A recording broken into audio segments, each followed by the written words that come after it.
Well, joining us from Atlanta is Jason Johnson. He's a political science professor at Hiram College. I hope I've pronounced that correctly. Thank you for joining us here on Al Jazeera. 50 years on, why are we still having to carry out marches like this?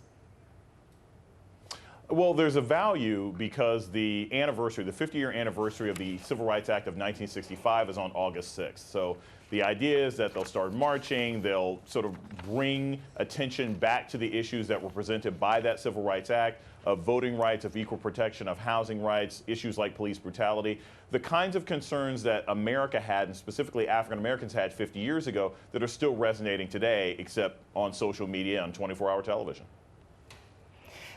Is it not disheartening, though, for America to see that similar issues are again, well, they're still there? I mean, I'm looking at what this march is all about. It's fighting for a fair criminal justice system, uncorrupted and unfettered access to the ballot box. Is that still an issue?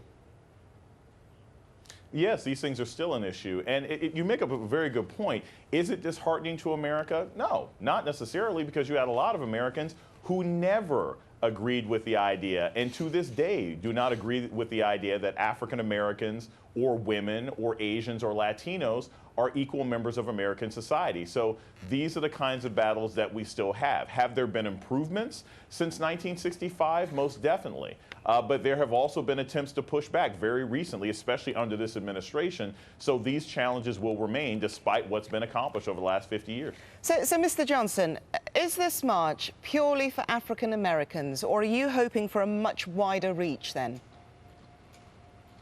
Well, I'm not with the marchers, but I do know this. They're going to be stopping in North Carolina, Alabama, Georgia, and having teach-ins and having sessions and workshops on how we can improve voter education in the United States, how we can improve access to health care, how we can improve access to simple rights of where people can go to school and where they can buy housing.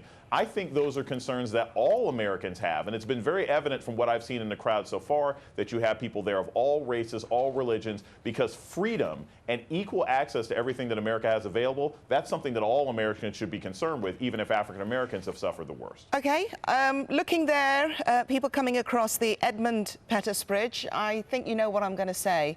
Why does that bridge still have the name of a KKK dragon? Isn't it time that came down? We've got the Confederate flag coming down in North Carolina. Isn't it time the name of that bridge was changed?